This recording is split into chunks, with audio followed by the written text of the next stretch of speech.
미국이 요즘 시끄럽습니다.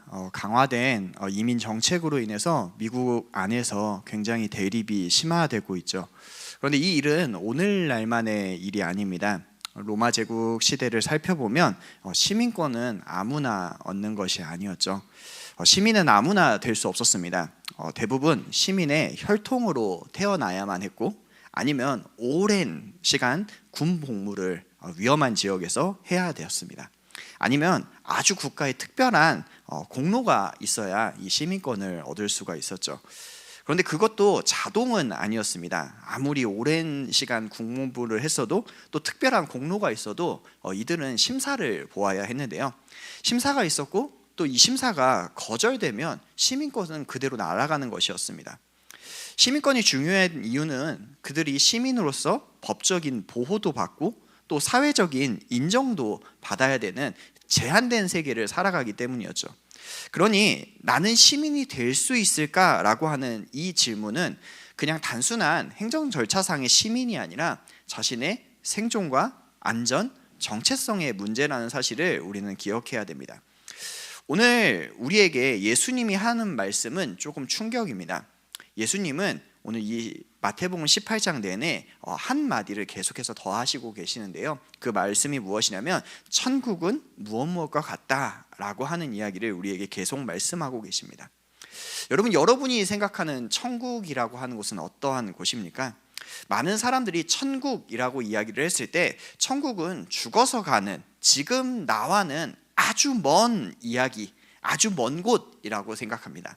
또 어떤 사람들은 하늘에 있는 하늘의 나라라고 이야기를 하죠. 그런데 오늘 예수님께서 우리에게 이야기하는 이 천국은 하나님이 왕으로 다스리시는 현재적인 왕국을 이야기하고 있습니다. 이 현재적인 왕국이기 때문에 예수님은 끊임없이 현재적인 시제를 사용하고 계시고요. 이것을 예수님만 이야기를 하신 것이 아니라 이 이야기를 듣고 있는 모든 제자들도 그것을 현재적인 왕국으로 이해하고 있다는 것에서 우리는 오늘 본문을 보아야 된다는 겁니다. 여러분, 그렇다면 오늘 질문은 자연스럽게 이렇게 흘러가게 될 것입니다. 나는 천국의 시민이 될 수 있는가? 나는 이 천국이라고 하는 하나님의 왕국의 시민이 될 수 있는가? 라고 하는 질문을 우리는 가져야 된다는 거죠. 많은 사람들이 이 질문 앞에 너무나 쉽게 이야기합니다. 그럼요, 당연하죠. 왜냐하면 우리 마음에는 이미 계산된 것이 있기 때문입니다. 우리는 이렇게 생각합니다. 최소 나는 다른 사람들보다는 낫게 살았고, 나름 의롭다라고 생각하며 또 살기도 했고, 교회로 오래 다녔으니 복음도 알고 있고, 하나님을 위해서 한 것도 있기 때문에 이 정도면 내가 천국에 들어갈, 내가 천국의 시민이 될 자격이 있지 않나 라고 생각을 합니다. 참 놀라운 게 우리는 천국을 알고 있습니다. 또 복음도 알고 있죠. 그런데 우리는 본능적으로 이 천국의 시민권에 대한 문제는 공로의 문제로 이해를 하고 있는 경우가 너무나 많다라는 것이죠. 오늘 마태복음 18장은 바로 이 인간의 본능을 집요하게 해체합니다. 오늘 그래서 마태복음 18장을 이해하는, 모든 단락을 꿰는 하나의 실이 있는데, 그것이 바로 하나님의 왕국인 천국이라고 하는 단어입니다. 이 18장의 모든 것은 천국에 관한 예수님의 연속적인 가르침이라는 것을 우리는 기억하며 보아야 된다는 거죠. 여러분, 마태복음 18장의 시작은 이렇게 시작됩니다. 누가 천국에서 가장 크냐라고 하는 것으로 제자들이 다투기 시작을 했습니다. 예수님께 제자들이 다투면서 나아올 때 예수님은 이렇게 이야기를 하시죠. 어린아이를 한 명 세우시면서 자신을 이 어린아이와 같이 낮추는 자가 천국에 들어갈 수 있는 자라고 이야기하십니다. 그러면서 무엇을 이야기하시냐면 작은 자를 업신여기지 말고 잃은 양 하나를 끝까지 찾는 목자의 마음을 가지라는 말씀을 우리에게 하고 계시다라는 것이죠. 그리고 예수님께서는 이야기합니다. 형제가 범죄했을 때, 너희에게 범죄하고 이 죄에서 돌이키지 않을 때 그를 어떻게 권면할지, 또 그를 어떻게 회복할지를 가르쳐 주셨습니다. 이 가르치시고 난 이후에 그에 대한 질문으로 나오는 것이 바로 오늘 베드로의 대답이라는 것이죠. 오늘 본문에서 베드로는 예수님께 이렇게 묻습니다. 주여, 형제가 내게 죄를 범하면 몇 번이나 용서하여 주리이까? 7번이면 조카리일까? 라고 이야기합니다. 여러분, 우리는 이 이야기를 너무나 많이 들었죠. 오늘 목사님께서 용서하라고 하는 이야기를 하겠구나 라고 생각을 합니다. 그런데 오늘 이 이야기는요, 사실 용서의 이야기에서 한 걸음 더 나간 이야기입니다. 왜냐하면 지금 베드로의 이야기는 겉으로 보면 용서를 몇 번 해야 됩니까? 용서의 한계는 어디입니까? 라고 하는 질문 같아 보입니다. 하지만 그 속을 들여다보면 이 속에 베드로의 말은 이와 같습니다. 주님, 제가 어디까지 용서하면 의롭다고 하나님께 인정받겠습니까? 베드로는 그래서 7번이라고 하는 숫자를 가지고 옵니다. 당시 유대교 전통에서 보면요, 이건 상당히 관대한 수치입니다. 왜냐하면 유대인들은 2번에서 3번 정도 용서하면 된다라고 이야기했거든요. 그런데 베드로는 오늘 무려 그거의 배인 7번이라고 하는 숫자를 가지고 왔습니다. 그래서 아마 베드로는 이렇게 기대했을 겁니다. 예수님, 이 정도면 저는 괜찮지 않을까요?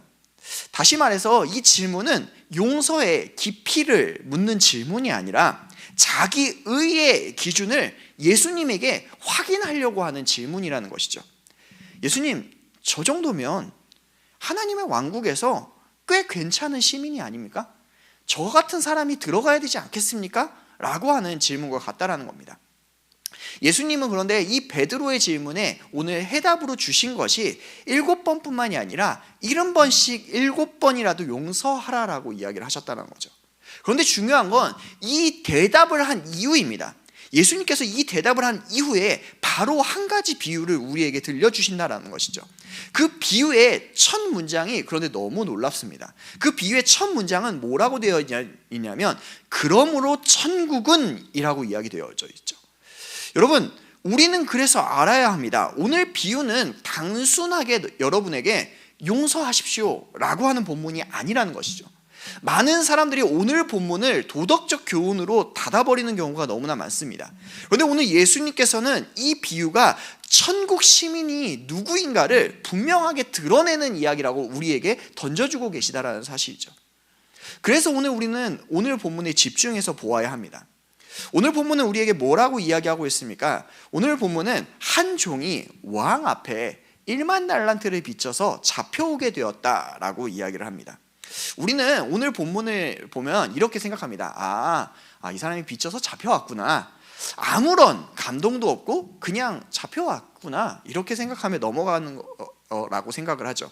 그런데 이 당시 사람들은요, 오늘 이야기를 들을 때 한 가지 이야기가 따로 추가적으로 떠오르게 됩니다.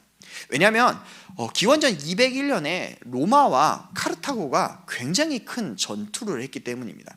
이 카르타고에는요, 한니발이라고 하는 장군이 있었습니다. 그는 알프스 산맥을 코끼리 부대를 데리고 넘어서 이 로마를 직접적으로 공격했던 사람입니다. 이 치열했던 포에니 전투가 끝나고 난 이후에 마침내 로마가 카르타고를 전쟁에서 무찔러서 승리하게 되었습니다. 그리고 로마는 승리한 이후에 카르타고에게 전쟁 배상금을 요구합니다. 그것이 얼마냐면 은 1만 달란트입니다. 오늘 예수님이 이야기했던 은 1만 달란트를 이야기하는 거죠. 여러분, 이 액수는요, 어마어마한 겁니다. 이거는 한 개인에게 물을 수 있는 돈이 아니고요, 사실 국가의 존립이 걸려있는 굉장히 큰 돈입니다. 카르타고가 이 은 1만 달란트를 로마에게 몇 년에 걸쳐서 갚냐면요, 이 국가 전체가 허리띠를 졸라매고 분할 상환을 해서 50년 동안 갚았던 돈입니다. 여러분, 그러니까 한 개인이 갚는 것이 아니라 이 빚은 그냥 경제적인 채무가 아니라 국가적인 굴욕이자 국가 존립의 위기를 초래하는 금액이었다라고 하는 사실을 우리는 기억해야 된다는 거죠. 이 사실을 아는 로마의 속국에 사는 이 백성들인 당시 이 이야기를 듣고 있는 청중들은 예수님의 오늘의 비유, 어떤 사람이 왕에게 1만 달란트를 빚졌다라는 말을 들었을 때 그 반응은요, 폭소였을 겁니다. 어이 김씨, 일로 와봐. 야, 1만 달란트 빚졌대. 야, 이 사람 이완용인가? 나라라도 팔아먹었어? 아유, 이런 놈이 다 있어. 온 나라가 죽을 때까지 고생하겠네 라고 하는 이야기를 사람들끼리 했겠죠. 그도 그렇듯이 유대인 역사가인 이 요세푸스라는 사람의 기록을 보면요, 당시 유대와 이 사마리아 전 지역에서 1년 동안 걷어들인 세금의 총액이 얼마였냐면 600달란트였습니다. 여러분, 다시 말해서 이 1만 달란트는요, 국가 예산의 16년치에 해당하는 액수입니다. 여러분 이러니까 감이 잘 안 오시죠? 제가 이걸 한번 환산해 봤습니다. 우리나라 대한민국의 국가 예산이 약 600조 정도 되거든요, 1년에. 여러분 그걸 16년 정도 이렇게 갚아야지 나온 돈이 1만 달란트입니다. 1만 달란트는요 약 그러면 1경원 정도 됩니다. 네. 이 말이 의미하는 바는 분명하죠. 이 종은요 그냥 단순하게 사업을 하다가 단지 적당한 양의 돈을 빌려서 빚진 사람이 아니라고 하는 겁니다. 그는 왕의 재정을 관리하다가 국가 재산을 통째로 날려버렸거나 아니면 적국가 내통해서요 우리나라를 정말 평생 위태롭게 만들고 힘들게 만든 사람이었다라고 하는 것이 은 1만 달란트 빚진 사람이라고 하는 내용이라는 거죠. 그러니까 그는 어마어마한 수준의 범죄자라고 하는 것을 성경은 이야기하고 있는 겁니다. 성경이 강조하는 것은 그래서 큰 빚을 졌다가 아니라 그는 왕국을 뒤흔드는 국가 반역자라고 하는 사실을 우리에게 이야기하고 있다는 것이죠. 여러분 국가 반역자, 우리는 생각하죠. 결코 살아있어서는 안 되는 존재라고 하는 것을 성경은 처음부터 우리에게 이야기해주고 있는 겁니다. 예수님은 왜 이러한 터무니없는 숫자를 오늘 이 비유에서 사용하고 계실까요? 이것은 우리의 죄의 실체를 보여주고 싶었기 때문입니다. 우리는 하나님 앞에서 늘 이야기합니다. 하나님, 저의 죄는, 저의 모습은 그 정도는 아닙니다 라고 이야기할 때 예수님께서는 우리에게 단호하게 이야기하는 것이죠. 너는 어려워서 죄를 짓는 것이 아니라, 어려워서 나에게 빚을 지고 있는 것이 아니라, 그저 나에게 실수하며 그것을 잊어버린 하나님의 백성이 아니라, 너는 왕의 것을 삼키고 왕의 나라를 배반하고 힘들게 하면서 내 나라를, 너의 나라를 세우려고 하는 너는 반역자다 라고 하는 것을 예수님이 지금 이 비유를 통해서 선포하고 계신다는 거죠. 여러분, 그래서 이 비유의 처음부터 우리의 공로신학을 성경은 산산하게 부숴버리고 있다는 겁니다. 우리는 천국의 시민이 아니라 하나님 앞에선 반역자라고 하는 것이죠. 그런데 이 종이 잡혀와서 하는 말이 있습니다. 뭐라고 이야기합니까? 다 갚겠으니 참아달라고 이야기하죠. 여러분, 정말로 이 사람이 이 모든 것을 갚으려고 했을까요? 여러분, 갚으려고 했다면 이 사람은 이미 찾아와서 돈을 갚고 있어야 됩니다.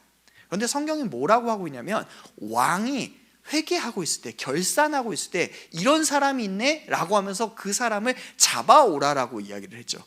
여러분, 그는 왕이 잡아오라고 할 때까지 모른 척했던 사람입니다. 실제로 그 돈을 갚을 생각조차 없었던 사람입니다. 아니, 실제로 갚을 수도 없고 갚는다고 문제가 아닌 것이 되는 것이 아니라는 거죠. 그런데 갚겠다고 이야기하니 여러분, 이것이 얼마나 어이없는 일입니까? 그런데 여기에서 우리가 상상할 수 없는 일이 벌어집니다. 이 종의 애원에 왕이 그를 불쌍하게 여겨서 이 어마어마한 빚을, 그 죄를 탕감해 주었다라고 이야기하죠. 여러분, 여기에서 탕감하다라고 하는 말은 그냥 상환을 유예했다라고 하는 말이 아닙니다. 법적인 채무관계에서 이 모든 것을 완전하게 해소하고 그를 완전한 자유인으로 풀어준다라고 하는 것을 의미하죠. 왕은 반역자를 처벌하지 않았습니다. 그의 존재를, 그리고 있는 그대로 받아주고 용서하고 그를 진정한 자유인으로 받아주기로 결정했다라는 것이죠. 여러분, 여기에서 천국의 방식이 드러납니다. 천국이라고 하는 곳은 공로로 사람을 세우는 곳이 아닙니다. 긍휼로 사람을 세우는 곳이죠. 시민권을 공로로 얻는 나라가 하나님의 나라가 아니라는 것을 분명하게 이야기합니다. 하나님의 나라는 반역자를 왕이 사랑으로 사면하여서 완전한 시민으로 세우는 것, 그것이 바로 하나님의 나라 천국이라고 이야기하죠. 성경은 우리에게 이것이 복음이라고 이야기합니다. 우리는 교회를 다니면서도 어느 순간 내가 의로워서 천국에 들어간다라고 생각을 합니다. 그러나 천국은 내가 의롭지 않고 용서를 구하지 않았던 철저한 반역자임에도 불구하고 그 왕께서 너를 용서하셨기 때문에 왕의 의로 말미암아 너가 천국이라고 하는 것에 들어간다, 너가 구원을 얻은 것이다 라고 우리에게 이야기하죠. 우리의 생각과 전혀 다르게 이 순서가 정반대라고 하는 것을 성경은 우리에게 끊임없이 이야기합니다. 그런데 문제가 한 가지 발생합니다. 비극이 그 다음번에 이루어지게 되죠. 완전한 자유를 얻고 이 1만 달란트 빚을 탕감받은 사람이 길을 가다가 자기에게 100데나리온 빚진 자를 만나게 됩니다.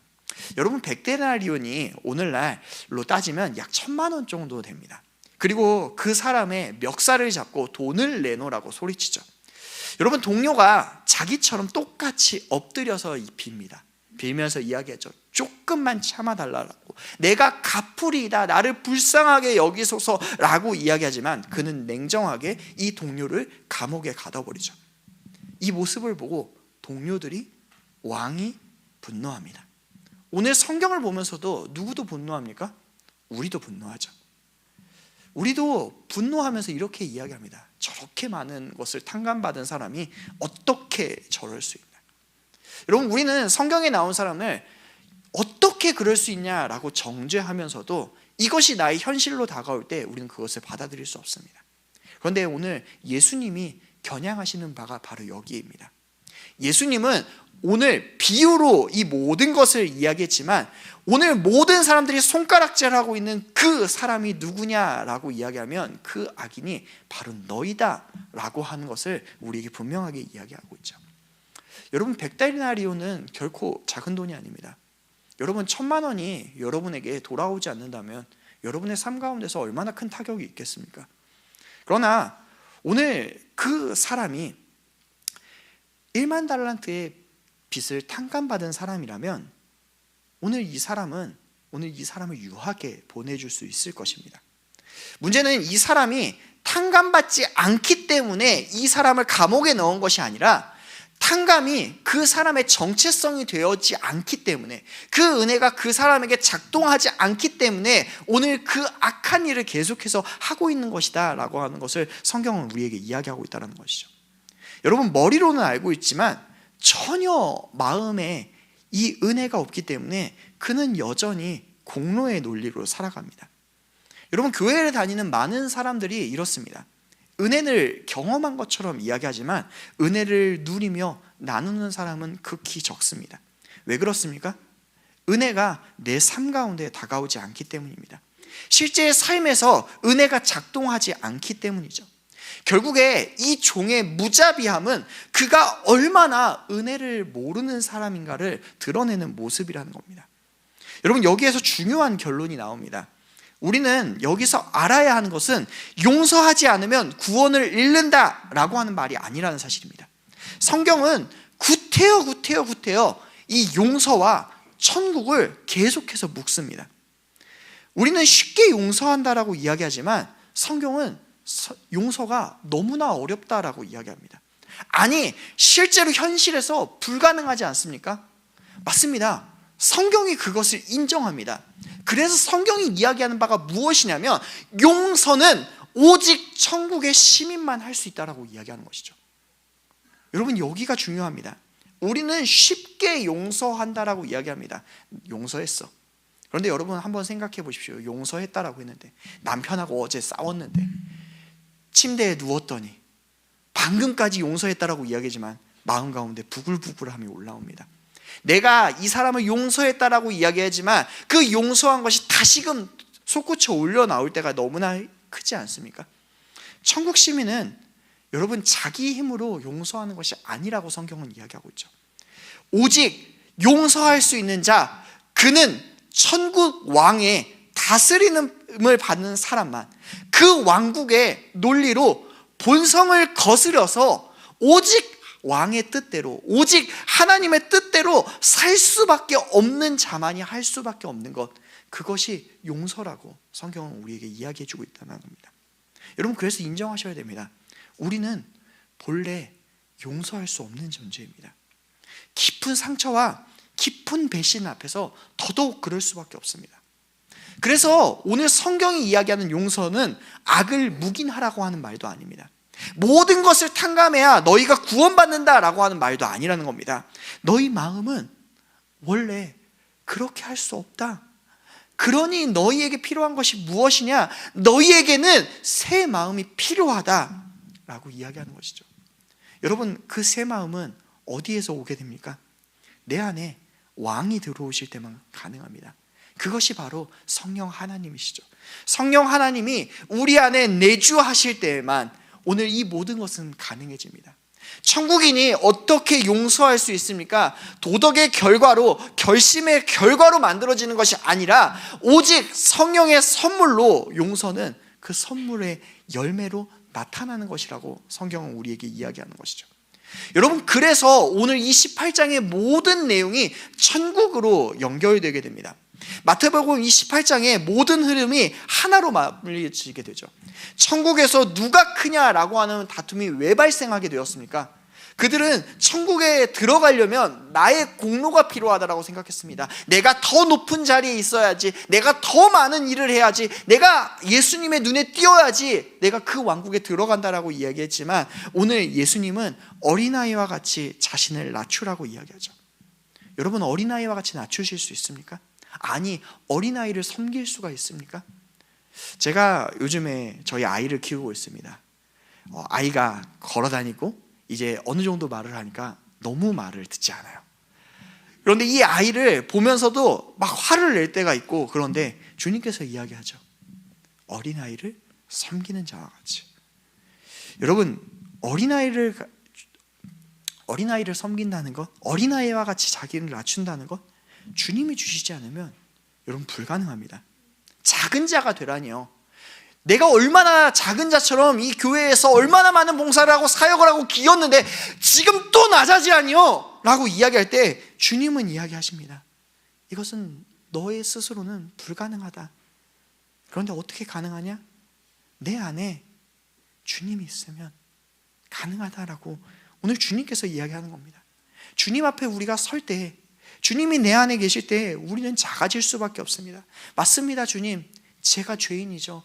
제가 이렇게 비참한 자죠. 어떻게 주님 앞에 고개를 들 수 있겠습니까? 어떻게 사람 앞에 내가 설 수 있겠습니까? 저는 지극히 작은 자입니다 라고 하면서 낮아질 수밖에 없습니다.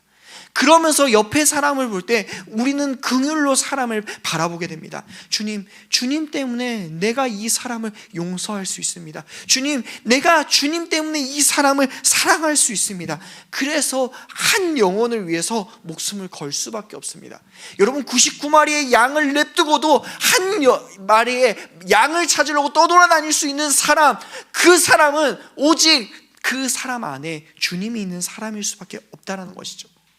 자기의 사역을 자랑하지 않으며 열심히 사역할 수밖에 없습니다. 왜요? 나는 여전히 악하고 여전히 부족한 자라는 것을 알고 있기 때문에요. 하지만 많은 사역을 하면 할수록 그는 교만해지지 않습니다. 오히려 이야기하죠. 주님의 사랑 때문에 내가 이 일을 하게 되는 것입니다. 여러분, 이 이야기가 연결되는 게 무엇입니까? 형제가 범죄할 때 권고하라라고 이야기합니다. 우리는 형제가 범죄할 때 어떤 모습으로 나아갑니까? 내가 저 사람의 죄를 반드시 벌하고 저 사람이 반드시 내 안에 무릎 꿇게 만들겠다라고 이야기하면서 우리는 찾아갑니다. 그런데 오늘 성경은 그렇게 이야기하지 않습니까? 뭐라고 이야기하냐면 그를 긍휼의 눈으로 바라보고, 그가 아무리 거절할지라도 그가 마치 복음을 모르는 사람인 것처럼 다가가서 그리스도의 사랑을 전하고 그에게 끊임없이 권면하라고 오늘 이야기합니다. 여러분, 오늘 성경이 우리에게 이야기하는 바는 이것입니다. 내가 얼마나 완악한 자인지, 내가 얼마나 악한 자인지를 먼저 깨닫게 하시고 내 본성이 얼마나 추한지를 안 다음에 그 모든 것을 주님께서 참으셔서 내 안에 그 굳은 마음을 깨트리시고 나를 새 사람으로 만들어 주셨다는 사실을 우리가 알게 만드신다는 거죠. 여러분, 그분 때문에, 그분이 내 안에 거하시기 때문에 우리도 다른 사람들을 그렇게 바라볼 수 있게 만드시는 것이 바로 천국의 모든 사람들의 모습이라는 겁니다. 여러분, 여기에서 한 가지 질문을 여러분에게 더 던져봅니다. 임금이 1만 달란트를 탕감해 줬을 때 그 돈은 그저 허공으로 날아간 것일까요? 아닙니다. 회계학적으로 용서라는 것은 누군가 손실을 대신 떠안는 것입니다. 임금이 이 1만 달란트 빚진 자를 용서했다라는 것은 임금 스스로가 그 모든 천문학적인 그 금액을 자신의 손실로 다 감당하겠다라고 하는 것입니다. 여러분, 성경은 이것을 두 글자로 이야기합니다. 바로 대속. 이라고 이야기하죠. 하나님은 우리의 반역을 그냥 가볍게 넘기시지 않으셨습니다.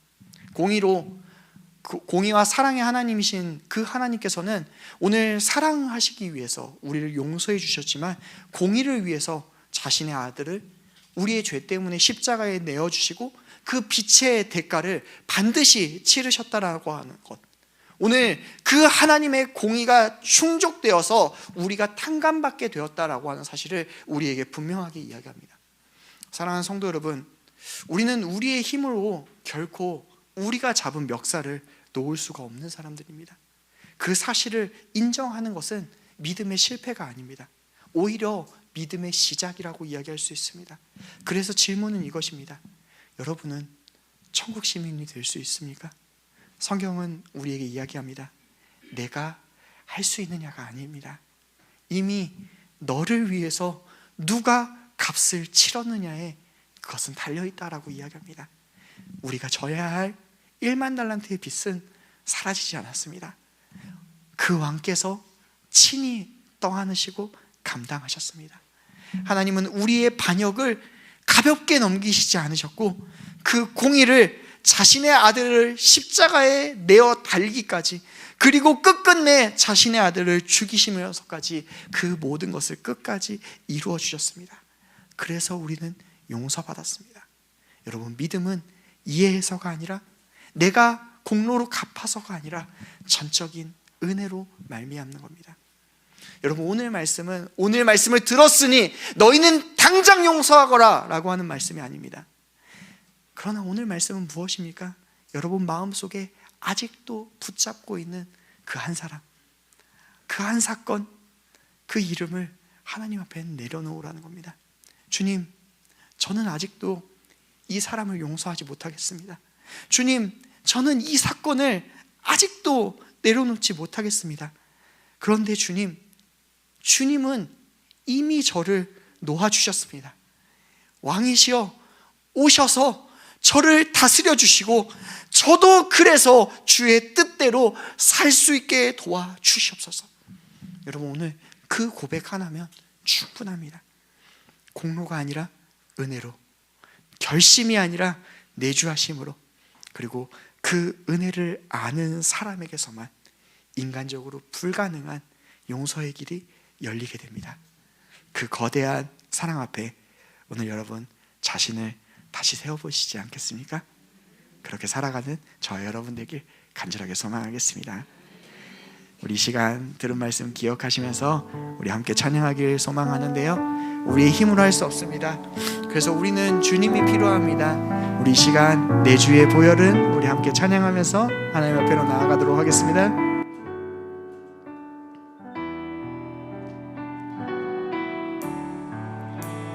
내 주의 보혈은 정하고 정하다, 내 죄를 정케 하신 주 나로라 하신다. 내가 주께로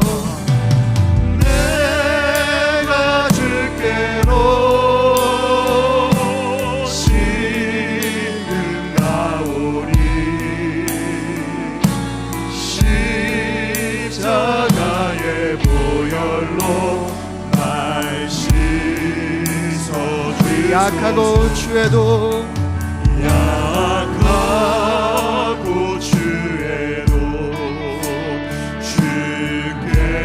주께로 나가며 힘 주시고 내 주 앞을 보시소. 우리 나로라 하심은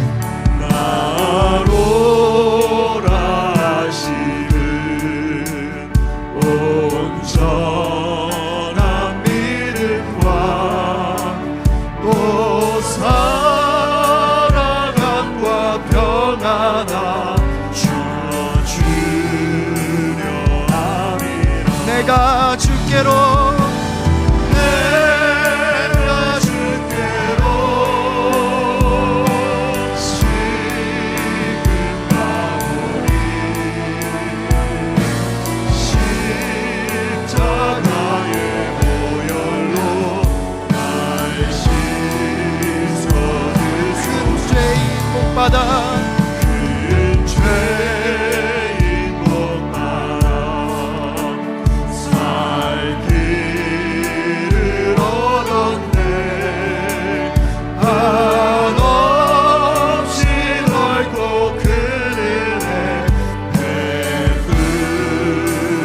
마지막으로 그 피가 마음속에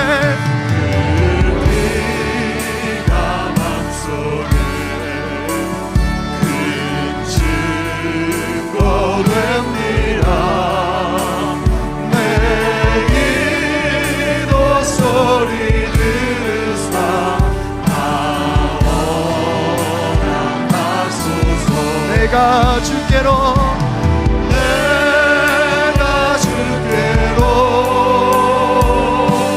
지금 나오리 십자가의 보혈로 날 씻어주소서. 우리 시간 함께 말씀을 기억하면서 기도하길 원합니다. 우리 준비된 기도 제목 함께 읽도록 하겠습니다. 스스로를 괜찮은 시민이라 착각하며 공로로 서러했던 나를 용서하소서. 말씀으로 우리의 계산을 깨뜨리시고 은혜로만 서는 천국 시민의 정체성을 굳게 붙들게 하옵소서. 아멘. 내 죄의 실체가 하나님의 나라를 거스른 반역이었음을 고백합니다. 그 모든 것을 탕감하신 왕의 긍휼을 날마다 기억하며 십자가의 대속 앞에 무너져 회개하게 하옵소서. 아멘. 용서하길 원합니다. 나는 연약하오니 내 안에 분노와 정죄가 올라올 때마다 내 안에 살아 역사하셔서 먼저 받은 용서를 떠올리게 하시고 멱살 잡은 손을 놓게 하옵소서. 아멘. 주여, 우리는 연약합니다. 우리는 부족합니다. 그래서 주님이 필요합니다. 우리 시간 다 함께 주의 이름 한번 부르짖고 함께 나아갈 때 주여 나를 붙잡아 주시옵소서, 주여 내 삶에 임재하여 주시옵소서라고 우리 시간 주의 이름 한번 부르짖으며 함께 통성으로 기도하도록 하겠습니다.